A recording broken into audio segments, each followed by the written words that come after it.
Praise the Lord, जय मसीह की। कैसे हैं आप? मैं आशा करता हूं कि प्रभु के प्रेम में आप आनंदित होंगे, हर्षित होंगे। आइए आज की सुंदर सुबह कलम प्रभु का धन्यवाद करते हुए अपना ध्यान हम प्रभु के पवित्र वचन की ओर लेकर जाएं। मेरे साथ प्रेरितों के काम उसका 8 अध्याय और उसका वचन 35 निकालेगा। यहाँ इस प्रकार से लिखा है, तब फिलिप्पुस ने अपना मुंह खोला और इसी शास्त्र से आरंभ करके उसे यीशु का सुसमाचार सुनाया। Praise the lord, hallelujah. प्रभु के लोगों, आप जानते हैं ये जो वृत्तांत है, विशेषकर प्रेरितों का काम 8वां अध्याय, फिलिप्पुस और कूश देश का जो अधिकारी है, जो खजांची है, वित्त मंत्री है, उसके विषय में चर्चा है। और ये यरूशलेम में आराधना करने के लिए आया हुआ था और आराधना करके लौट रहा था। अब पवित्र आत्मा का काम जरा देखिएगा। Praise the lord, hallelujah. कई बार आपको लगता है कि प्रभु, मैं जो काम कर रहा हूँ या मैं वचन बोल रहा हूँ या मैं जो सुसमाचार सुना रहा हूँ, ये कोई सुन भी रहा है कि नहीं सुन रहा है, कोई असर हो रहा है कि नहीं हो रहा है। पर बाइबल कहती है परमेश्वर अपने वचन को भेजकर लोगों को चंगा करता है। फिर कहता है परमेश्वर का वचन कि प्रभु का वचन यूं ही व्यर्थ लौटकर नहीं आता, जो इच्छा प्रभु के उसे वो पूरी करता है। Praise the Lord. प्रभु के लोगों, एक समय की बात थी, ऐसे ही बरसात का मौसम था और बहुत भयंकर काली घटा थी। पादरी साहब जो है जल्दी दौड़ते भागते जो है वो रविवार के सुबह निकले और वो चर्च की सेवा के लिए, चर्च की आराधना के लिए निकले हुए थे। उनका जो परिवार था वो पीछे पीछे आ रहा था और जैसे ही पास्टर साहब पहले, उनकी आदत थी कि वो पहले चर्च में पहुंच जाते और एक दो जवान लोग उधर पहुंचते हैं। तो हुआ ये कि जब पादरी साहब पहुंचे चर्च में, पास्टर साहब, तो उससे पहले एक जवान, एक व्यक्ति जो था वहाँ पहुँच गया था। चर्च में साफ़ सफाई करूँगा प्रभु के दास के आने से पहले, ऐसा करके। और जब वो जवान पहुँचा और पास्टर साहब भी पहुँचे, भयंकर बारिश शुरू हो गई। अब चर्च को रेडी करके बढ़िया अब आराधना शुरू करना है। केवल उस जगह पर वो प्रभु का दास है और वो जवान है।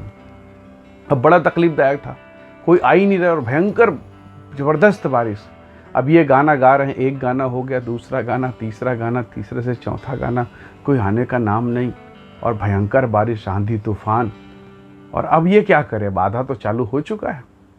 तो पास्टर साहब को बड़ा मन में बहुत पीड़ा हो रही थी कि प्रभु, इतना प्रार्थना, दुआ, आराधना करके मैं वचन तैयार करके आया हूँ ताकि तेरी कलीसिया को तेरे पवित्र वचन का मैं प्रचार करूं, लोग सुने और आशीषित हो पाएं। और अभी ये जवान बैठा है, कोई नहीं प्रभु, बस वो और मैं। अब उसको लगा कि क्या मैं बंद करके बोल दूं कि अगले संडे करेंगे, अगले संडे वचन होगा। पर उसने कहा, नहीं प्रभु, अब जब चालू हो गया है तो विधिवत इसको समापन करते हैं। प्रार्थना के साथ उसने वचन बोलना चालू किया और ऐसे वचन बोला उसने, मानो ये सोचकर कि बहुत लोग बैठे, हालांकि वो अकेला जवान लड़का बैठा था।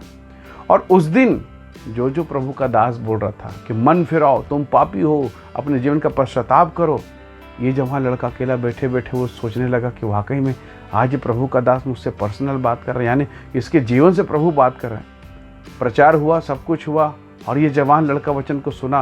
और उसके बाद जब बारिश थम गई, चर्च बंद करके सब चले गए। पास्टर की पत्नी चर्च में नहीं आ पाई बारिश के कारण। जब पास्टर साहब घर पहुंचे, पास्टर की पत्नी ने पूछा कि आज की सर्विस कैसे रही, कितने लोग आए।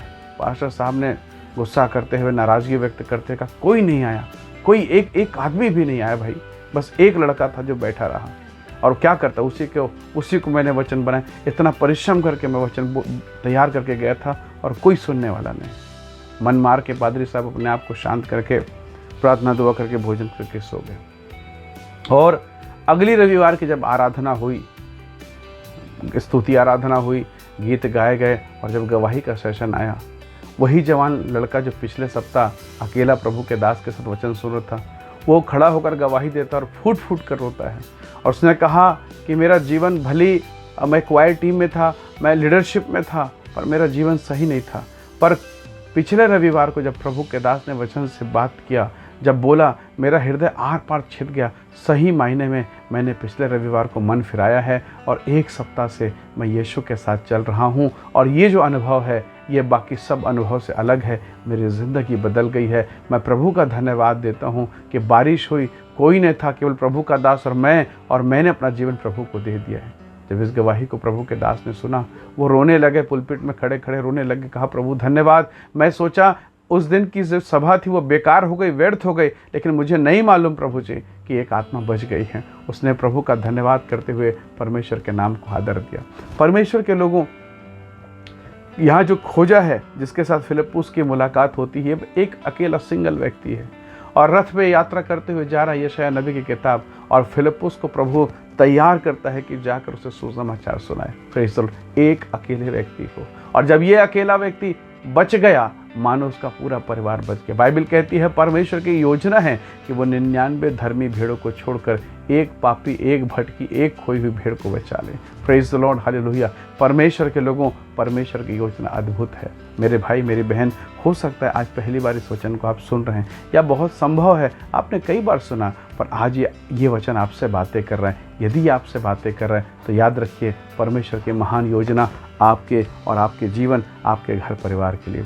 एक फिलिप्पुस ने, साधारण व्यक्ति, ऑर्डिनरी, उसके पास कुछ भी नहीं है, न चलने के लिए रथ है, न कुछ भी नहीं, पर उसने एक बहुत अप्रोच वाले रानी कंदाके का मंत्री है, फाइनेंस मिनिस्टर है, खोजा है, उसको उसने यीशु का सुसमाचार सुनाया। वचन 35 में लिखा है, प्रेरितों काम 8:35 में उसने यीशु का सुसमाचार सुनाया, और लिखा है 36 और 37 पद में, फिलिप्पुस को उचित शब्द पवित्र आत्मा ने दिया, ऐसा कि वो खोजा टूट गया, पश्चाताप किया और बोला कि अब मुझे बपतिस्मा लेकर यीशु को ग्रहण करना है। Praise the lord, hallelujah. परमेश्वर के लोगों, सोचिए, वो यरूशलेम गया था, आराधना में था, भीड़ में था, पर प्रभु ने उससे बातें नहीं की, उससे अलग एकांत में अपने दास को भेजकर बात किया, अपने दास के ज़ुबान से उसे यीशु का सुसमाचार सुनाया। Praise the Lord. हो सकता है आप पीड़ा में, दुख में, बंधन में, तकलीफ़ में हो, आपको कभी कभी लगे आज तो बारिश है, आज तो नहीं जाना है मुझे, मौसम ख़राब है, लेकिन परमेश्वर के लोगों, क्या आपको पता है परमेश्वर ने आज ही आपके लिए प्लान बना कर रखा है। शायद आप थक गए और आप कहें कि आज मैं सो जाता हूँ, आज मैं नाइट प्रेयर में नहीं बैठूँगा, आज मैं बाइबल नहीं पढ़ूँगा। परमेश्वर के लोगों, यही समय है जब परमेश्वर आपके लिए महान काम करने वाला है। प्रभु के लोगों, यही समय, सोचिए, अगर वो यशायाह की किताब पढ़ते हुए नहीं जाता तो कैसे फिलिप्पुस उसके पास जाकर कहता, ये जो तू पढ़ रहा है क्या तू उसे समझता है। इसलिए परमेश्वर के लोगों, हर एक दुख में, हर एक सुख में, हर एक क्लेश में, हर एक पीड़ा में प्रभु का धन्यवाद करें, क्योंकि योजना उसकी महान है। हालेलुया। एक मूसा पूरे इज़राइलियों के लिए उद्धार का कारण बन गया। Praise the Lord. परमेश्वर को एक ऐसा व्यक्ति चाहिए जो प्रभु के लिए वफादार हो, जो परमेश्वर के लिए, आपको भीड़ से मतलब नहीं, आपको भेड़ से मतलब है। हालेलुया। जब परमेश्वर अपने भेड़ों को तैयार करता है, वो अद्भुत रीति से अपनी महिमा में आपको इस्तेमाल करता है। इसलिए प्रभु के लोगों, अकेलेपन में, एकाकीपन में, पीड़ाओं के दौर में परमेश्वर का वचन हमें सिखाता है, हर दशा में हमारा परमेश्वर वफादार है। ये परमेश्वर की वो किताब है जिसके पढ़ने के द्वारा मनुष्य को जीवन और ज्ञान मिलता है। प्रभु के लोगों, बाइबल स्पष्टता कहती है परमेश्वर के वचन में एक साधारण व्यक्ति को इस्तेमाल किया गया है एक महान व्यक्ति को बदलने में। हालेलुया। परमेश्वर आपके जीवन पर दया करेगा। इसलिए मेरे प्रिय भाई बहनों, हो सकता है आप पीड़ाओं के दौर से होकर गुजर रहे हैं, लेकिन एक दिन ऐसा आएगा जब आपके जीवन में एक महान परिवर्तन होगा और आपका समय बदल दिया जाएगा। आप महिमा से भरकर आशीषित होंगे और उस दिन आप उस जवान के समान कहेंगे कि प्रभु धन्यवाद, मैं वो व्यक्ति हूँ जिसके द्वारा तू काम करेगा। मैं वो व्यक्ति हूँ जिसके जीवन में तूने सुसमाचार भेजकर उद्धार को प्रकट किया। हालेलुया। आइए आज के सुबह के लिए हम प्रभु का धन्यवाद करें और प्रभु को कहें कि परमेश्वर मेरे जीवन पर दया कर, मुझे उठा और मुझ पर अनुग्रह कर। प्रभु, मेरे कानों में तेरे व्यवस्था की अद्भुत बातें आ सके ताकि मैं पाप, अधर्म, कर्ज और सब प्रकार के बोझ के बंधन से छूट न पाऊँ। आइए दुआ करें। सर्वशक्तिमान पिता, धन्यवाद मेरे प्रिय भाई बहनों पर अनुग्रह कर, इन्हें आशीष दे, इन्हें छुटकारा दे, इन्हें मसा दे प्रभु जी, और इनके जीवन पर तेरी महिमा हो। जितने इस वचन को सुनते देखते हैं वो यीशु के नाम से आशीषित होने पाएँ। हम सारी महिमा आपको देते हैं। धन्यवाद के साथ विनती यीशु के नाम से मांगते हैं। आमीन, आमीन। प्रभु आप सबको बहुत ऐसे आशीष दे। धन्यवाद इस वीडियो संदेश को देखने के लिए, सुनने के लिए। दूसरों को भी शेयर करें, आशीष का हिस्सा बने। प्रभु आप सबको आशीष दे। जय मसीह।